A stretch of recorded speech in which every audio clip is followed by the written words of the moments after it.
Hello, this is Tony Rasmussen, and folks, I've got to ask a question. Now, let me get one thing out of the way first, though. My feelings on Inside Out are, well, really positive, but kind of mixed, and this is kind of me cleansing myself of asking this question and really trying to present a theory of my own. So, was Inside Out really about growing up? Kind of the concept that I went along with this is, well, you know what, let's just get the plot out of the way. Inside Out, first off, was a 2015 animated film directed by Pete Docter and released by Disney through Pixar. The film centers around an 11-year-old girl named Riley, along with her 5 emotions: happiness, sadness, anger, fear, and disgust, as they try to cope with moving from Minnesota to San Francisco because her father had gotten a new job. Now, the conflict really doesn't begin until Riley's first day of school, when sadness interveningly corrupts one of the memories, turning it into a sad memory, and basically causes all the core memories to fall out, and causes Joy and herself to be basically kicked out of headquarters. So, the entire movie is Joy and sadness trying to come back to headquarters, while anger, fear, and disgust are trying to basically be Joy and sadness and trying to fix Riley, who is starting to become more and more depressed with every given day. So, the reason I brought up the whole growing up theory is because there is a joke at the end of the movie, a pretty clever joke, I must say, especially for Disney, over puberty. And the joke, it's funny on so many levels, but the more I thought about it, the more I just kind of coped along with the idea of just the concept of growing up. And like I said, Riley's 11 years old, so you gotta kind of think to yourself, this is a moment in most kids' lives when they start to hit puberty, which is 11, 12 years old. So for them, the journey to being an adult basically starts at that age. I mean, I know it really doesn't kick in until you hit about 16, 17 years old, around 18, but, you know, to hit puberty is kind of the moment when you start growing up. And there's a few key moments in the movie when everyone kind of has that tear-jerking moment, and, you know, they're kind of really sad over what's going on, and in my mind I'm going, this part is basically explaining to me how a certain element of the past is kind of just getting reflected and just kind of being put away. There's a scene in the ending of the movie, and I basically should say this, spoilers, where Bing Bong and Joy get thrown down into this area where memories fade away. Basically, sometimes pointless memories. And Joy and Bing Bong are trying to get back up, but Bing Bong at the last second decides to sacrifice himself to send Joy back up to get sadness and to go to headquarters. And you see Bing Bong disappear, and that is, first off, a really sad moment. That is a really sad moment. Did I cry? Not really, but I really wanted to. And for me, that kind of symbolized something different.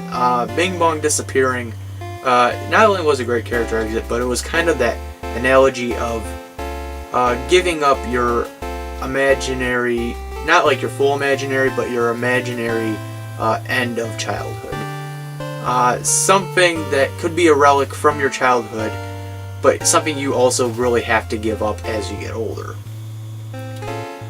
There is another scene in the movie, and again, this isn't our spoiler moment, where anger is basically pitching to disgust and fear the idea of Riley going back to Minnesota and basically trying to create some new core memories. And there is a lot of kids, you know, who go through all this, who deal with that and do that exact thing where they'll try to run away, you know, especially if they're moving. They'll try to run away to some place that, you know, was their childhood or was just their home, and try to basically make the best of what they had. But in reality, that is the worst move you could possibly think of.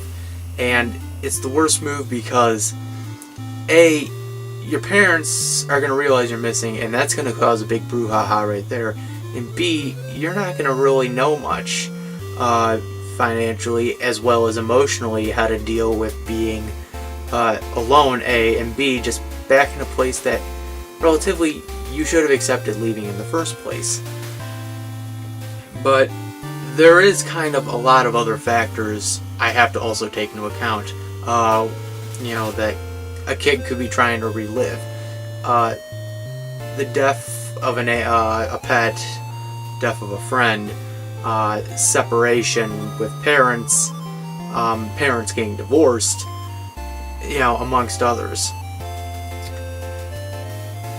Having a nightmare. There's a scene in the movie where Joy and Sadness and Bing Bong are trying to basically scare Riley awake so they can get the train of thought moving again. And their idea is to basically give her a nightmare and to wake her up. But the problem is it doesn't work, of course, but basically the real life metaphor for that one is stress. Riley's dealing with a lot of stress. And, in reality, a lot of adults deal with a lot of stress, especially teenagers getting into becoming an adult. They deal with a lot of stress. Kids, if they're, having their parents separate, or if they're becoming, foster kids because of, some horrific event, or, again, moving, they can deal with a lot of stress, and that takes a lot on a child, and especially to a lesser extent an adult. But that's just those moments, those key moments I pointed out, those were kind of the key signs for me over this theory. And, in reality, it could all be wrong. I could be wrong. But, I want you to do this. I want you to watch that movie again and literally think about what I told you. Think about the idea of trying to relive something, but in the end, just having to accept it. The ending of the movie, and again, spoilers, Joy and Sadness return, of course, and Sadness pulls the idea out of Riley's head, making her realize it was a really horrible idea. And she goes home crying to her parents, saying that she does miss her old home, but she's willing to accept being here. And her family does understand. They're not going to be that upset, which in reality they would be upset. But you know what? It's a schmaltzy moment. I'll let it pass.